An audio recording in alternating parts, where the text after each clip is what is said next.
जंगल के पास एक गांव था। मुन्ना 1 महीने पहले ही अपने माता पिता के साथ वहां आया था। वह एक अच्छा बच्चा था। वह 5वीं कक्षा में पढ़ता था। पढ़ाई के अलावा वह एक होशियार बच्चा था। वह अपने घर के आसपास नई जड़ी बूटियां और सब्जियों के पौधे लगाता था। माँ, मैं कुछ औषधीय पौधे लाने के लिए पास के जंगल में जाऊंगा। जाओ और जल्दी लौट आओ, वहीं घूमते मत रहो। ठीक है माँ। मुन्ना ने कई दिन जंगल में घूमते रहे और नए औषधीय पौधे ढूंढे और उन्हें घर पर लगाया।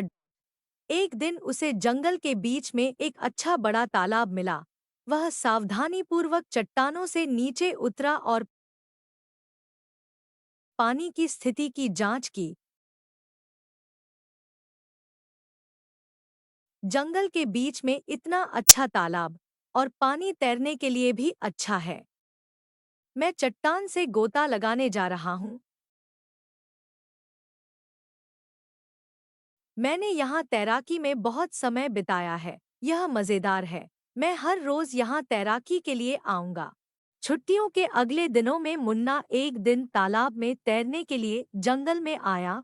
जल्द ही वह तालाब का एकमात्र आगंतुक था, इसलिए वह खुद को तालाब का सम्राट समझने लगा। मैं 30 दिन की छुट्टियां यहीं इस खूबसूरत तालाब में बिताने जा रहा हूँ। अकील नाम का एक बच्चा अपनी छुट्टियां बिताने उसी गांव में आया था। वह 8वीं कक्षा में पढ़ता था। जल्द ही उसे भी तालाब मिल गया। अरे तुम कौन हो? तुम यहाँ क्या कर रहे हो? मुन्ना को अकील का उससे बात करने का तरीका पसंद नहीं आया। मैं यहाँ एक जहाज बना रहा हूँ। आप भी मेरे साथ जुड़े। आइए एक जहाज बनाएं और उस पर चले। एक भूखी छिपकली की तरह दिखते हो और फिर भी मुझे बेरहमी से जवाब देते हो। ऊपर चढ़ो, मैं तुम्हारी हड्डियां गिनूंगा। तुम एक मोटी व्हेल की तरह दिखती हो। मैं तुम्हारी हड्डियां कभी नहीं गिन सकता। तुम मुझे मोटी व्हेल कहते हो। बस इस जगह को छोड़ दो।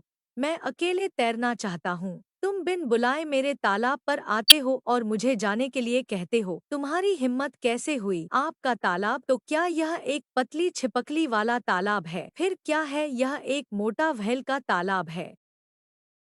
चूंकि मुन्ना अकिल को बेरहमी से जवाब दे रहा था, इसलिए उसे गुस्सा आ गया। आप मेरे बारे में नहीं जानते। मैं शहर से हूँ, कराटे जानता हूँ। अगर आप अभी आए तो मैं आपको करीब से अपनी मुट्ठी दिखा सकता हूँ। तुम शायद शहर में पले-बढ़े लड़के हो। मैं इस गांव का हूँ। मुझे तुम्हें हराने के लिए कराटे की जरूरत नहीं है। तुम मेरे गांव में आए हो, इसलिए उसी के मुताबिक काम करो। अब चुप रहो। अब मुन्ना तैरकर चट्टानों पर चढ़ गया और अकील तक पहुँच गया। आइए मैं आपको कराटे के पंच दिखाता हूँ। मैं तुम्हें दांत तोड़ने के पारंपरिक तरीके दिखाऊंगा। जल्द ही शाम हो गई। तभी पास से गुजर रहे एक आदमी ने लड़कों को लड़ते हुए देखा और लड़ाई रोक दी। अरे लड़कों, लड़ना बंद करो। तुम कौन हो? अंधेरा हो रहा है। बस इस जगह को छोड़ दो और अपने घरों को जाओ। दुबली छिपकली मुन्ना, अगर तुम में हिम्मत है तो कल यहाँ आओ। हम दोबारा मैच करेंगे। मैं यहाँ आऊंगा। तुम मोटी व्हेल, मैं तुम्हें टोमोरो ले आऊंगा। जब वह घर पहुंचा तो उसकी माँ ने उसके गंदे कपड़े देखे और पूछा, तुम पूरे दिन कहाँ थे? तुम बहुत गंदे हो और मुझे यकीन है कि तुम किसी से लड़ रहे थे। जाओ और नहा लो। मुन्ना ने तुरंत अपनी माँ की बात मानी। मैं तुम्हें टोमोरो, तुम मोटी व्हेल, मिलवाऊंगा। तुम किससे लड़ रहे हो? अपना चेहरा और हाथ देखो। आपको दूसरे बच्चे को देखना चाहिए था। मैंने उसका चेहरा और हाथ भी खरोंच दिया। तुम्हें किसी से लड़ना नहीं चाहिए। उस बच्चे की माँ को भी मेरे जैसा ही महसूस होगा। जब मैं तुम्हारे घाव देखूंगी तो ऐसा मत दोहराना। मुन्ना चुप था। उस रात वह अकिल से लड़ने की योजना बना रहा था और लड़ाई की तकनीकों को याद कर रहा था। अगले दिन जब वह उठा तो उसका लड़ने का कोई मूड नहीं था।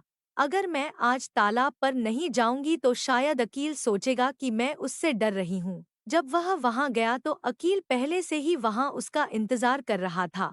अरे पतली छिपकली यहाँ आओ। हालांकि अकील ने ऐसा कहा, लेकिन वह भी लड़ने के मूड में नहीं था, क्योंकि उसे भी अपने माता पिता द्वारा लड़ने के लिए डांटा गया था। मैं तैरना जानता हूँ, लेकिन मैं गोता नहीं लगा सकता क्योंकि आप इतनी खूबसूरती से गोता लगाते हैं। क्या आप मुझे सिखा सकते हैं? गोताखोरी उतनी जटिल नहीं है। उस चट्टान पर चढ़ो और कूदो। मुन्ना ने अकील को गोता लगाना और तैरना सिखाया। अकील ने वैसा ही किया जैसा मुन्ना ने कहा था और उसने गोताखोरी तैराकी भी सीख ली। मोटी व्हेल, मैं तुम्हें हमारी छुट्टियां खत्म होने से पहले तैराकी के वे सभी गुर सिखा दूंगा जो मैं जानता हूँ। हालांकि मुन्ना ने उसे मोटी व्हेल कहा, फिर भी अकील को इस बार गुस्सा नहीं आया। वह तैराकी सीखने और मुन्ना से दोस्ती करने में बहुत उत्सुक था। अगर मैं आपके साथ 2 दिन और प्रशिक्षण लूँ तो मुझे लगता है कि मैं आपकी तरह ही तैर सकता हूँ। हाँ, जैसा मैंने तुम्हें सिखाया था वैसा ही करो। तुम अब अच्छी तरह से गोताखोरी सीख चुके हो। क्या आप जानते हैं कि पानी की सतह के नीचे कैसे तैरना है, ताकि हम तालाब में गहराई तक जा सकें? तुम रोज यहाँ आओ, मैं तुम्हें तैराकी के सारे गुर सिखाऊंगा। कल वे एक दूसरे से लड़ रहे थे, लेकिन अब वे अच्छे दोस्त बन गए और नई चीजें सीख रहे थे। हम इस तालाब का नाम क्या रखेंगे? हम इसका नाम रखेंगे वहल छिपकली तालाब। हाँ हाँ हाँ हाँ। मुन्ना और अकील अच्छे दोस्त बन गए।